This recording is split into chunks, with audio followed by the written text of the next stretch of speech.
Assalomu alaykum, xush omaded ba канали Yadgarov Education. Номи ман Акбар.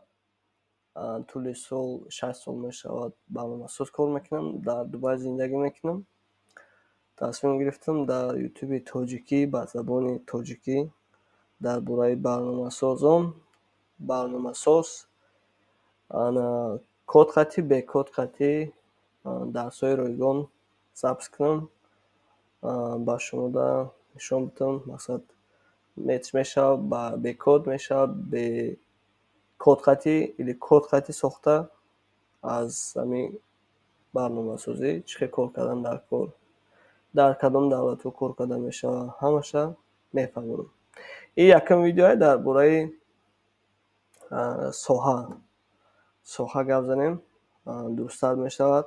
Як хелиш одаме ки шумо мебинед якум бор дидастен, мумкин якум қадам ба IT мешавад, мумкин дар бораи барномасозон или программистӣ намефаҳмед. Барои вай дарси мо хеле барномасозӣ ки аст, дар бораи ҳамин гап мезанем.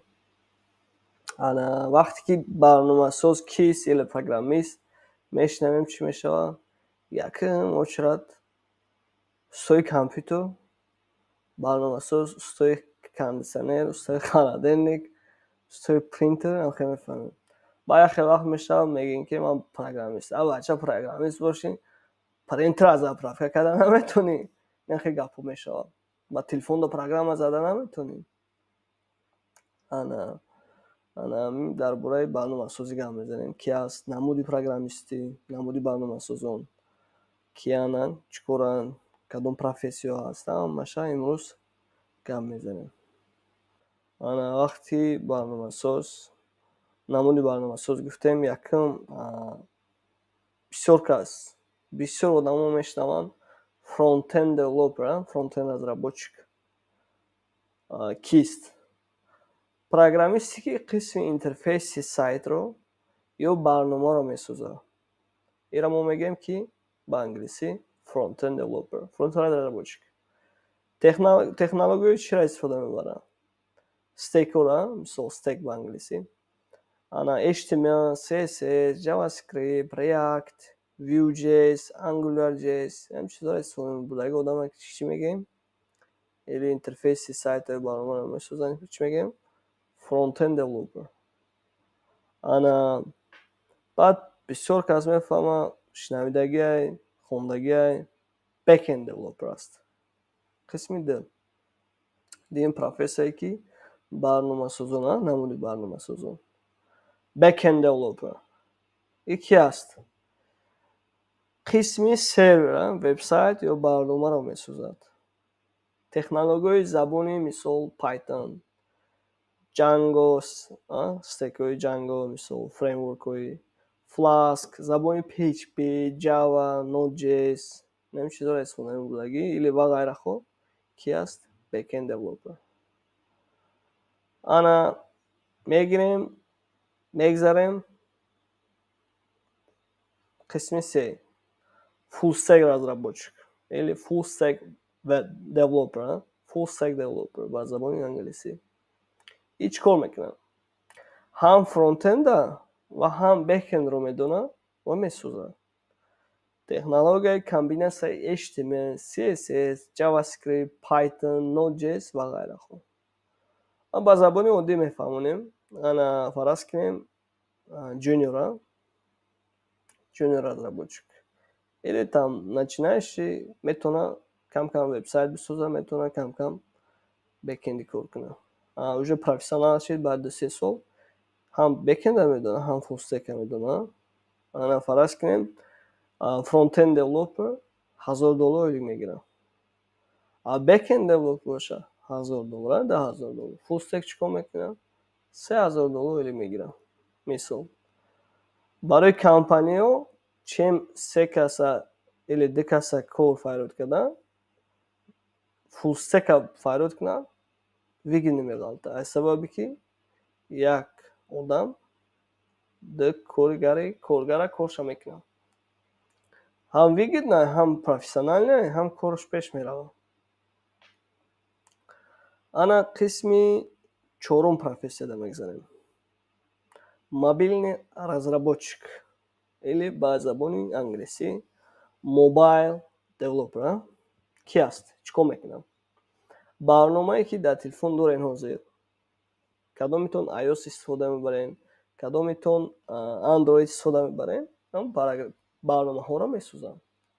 технологияи чиро истифода мебаранд? Технологияи Kotlin, Java Android ҳастанд, забони Swift барои iOS, барои iPhone-ҳо.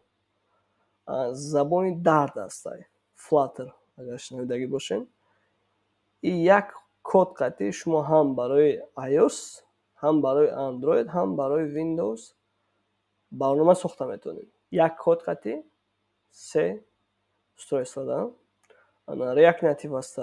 Меёра ҳамаша медонистагӣ ки будааст? Мобильный разработчик или mobile developer. мегзарем қисми панҷум. ҳозир тараққиёте ки ҳозир мебинем, искусствени интеллект ба забони русӣ, artificial intelligence ба забони англисӣ, кароткиш AI. ана ё чӣ кор мекунад? мисол бигирем ChatGPT, чизе ки мепурсем шумо ответша менависад. ана барномаҳо месозанд ки разработчикҳо ки аз маълумот омӯхта метавонанд. мисол технологияи чиро истифода мебаранд? Python, забони Python, TensorFlow аст, PyTorch аст, инам хеле чизо стекҳое ки фреймворкҳои Python ҳастанд, ҳам чизоро истифода бурда чӣ месозанд? Программа месозанд. ChatGPT ва ғайраҳо искусствени интеллектҳои программаҳо. ёра чӣ мегуфта? Machine Learning Developer, разработчикҳои зеҳни сунъӣ. ана қисми шашта мегзарем. DevOps Engineer ин ки аст ва чӣ кор мекунад? DevOps Engineer фақат серверхо қатъи кор мекунад. автоматизасияи амният системаро кор мекунад. чиро истифода мебаранд барои серверхо кор кардан или автоматизасия кардан? ана ҳастанд Docker аст, Kubernetes аст, Jenkins аст, AWS аст. инам чизоро истифода мебурдагӣ сервер қатъи кор мекардагӣ, автоматизасияи амнията системаро амнията кор мекардагӣ или там установка мекардагӣ. чӣ буда? DevOps Engineer. ана ҳастанд қисми сеюм намуди барномасоз. инҷа метавонем ду намуд кунем. Data Engineer or Database Developer. база даних қатъи кор мекунад. чӣ аст база даних? оли ҳар як дарса ҳар як намуди чиро чӣ мекунем? қадам ба қадам мегзарем, менависем, код қатъи проверка мекунем, чӣ хел кор мекунад, ҳамаша мефаҳмем дарси ояндада. ана база даних қатъи кор мекунад. ин чӣ аст? вақте ки шумо банк мерен или дар контакти телефонтон контактона менависем, мисол Зариф или там ягон номи ҷуратон аст, шиностон аст, коллега аст, менависем, мебирояд, списка қатъи мебирояд. или банк рафтем, номер телефонтона мезанад, полный списка дар бораи шумо киен чиен ҳамаш информатсия мебирояд. ина база даних мегардад. ана чӣ кор мекарда база даних разработчик? ба маълумотҳо, заҳираҳои додаҳо ва таҳлилҳоро онҳо қатъи кор мекунанд. кадом стекҳоро истифода мебаранд? Технологияро. ана ҳастанд SQL аст, NoSQL аст, Big Data Tools аст, ана Oracle аст, ана бисёр забонҳо ҳастанд, ҳамо қатъи истифода мебаранд. мегзарем ба қисми 8. Game Developer ки аст? ба забони англисӣ Game Developer, ба забони русӣ разработчик мобильных игр, сохтани бозиҳо барои компютер, барои телефон. ана чӣ кор мекунанд разработчики бозисозӣ?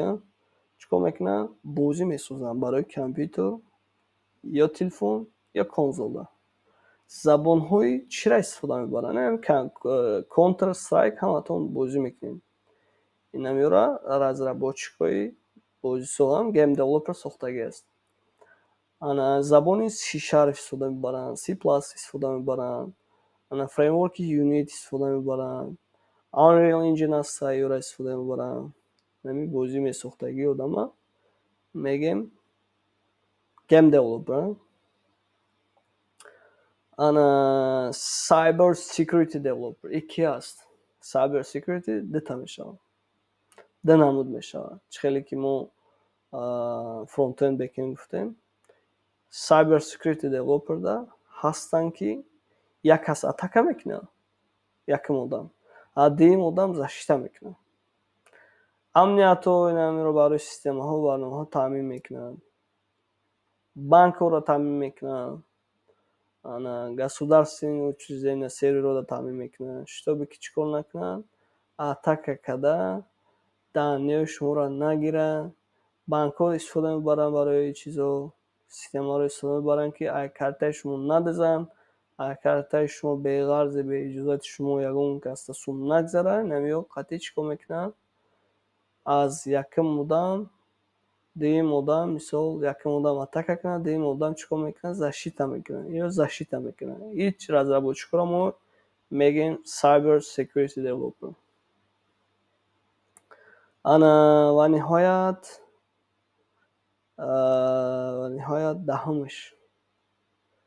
даҳумаш веб разработчик или веб девелопер. ё чӣ кор мекунад? Вебсайт месозанд, оддӣ ҳастай, динамикаи ҳастай. Ана сомон натиҷа дорем, мисолан якум оз мобилни приложениашон ҳастай, а так чӣ буд? Формати веб буд. И веб девелопер ҳам метавонад фронтенд, бэкенд ё фулстек бошад. Ана дарси дигар да мо соҳаи хидмат веб девелопер ана ососта мегзарем дарсҳои ройгон. Чӣ хел барномасо шудан веб разработчик шудан. Якта ҳамаша мегзарем ба забони тоҷикӣ. Ана метонем код қайти вебсайт созем, метонем бекод вебсайт созем. дарси дигар хати шумо вомехӯрем. QR-код барои инстаграми худам бадроен, подписатсия кунен.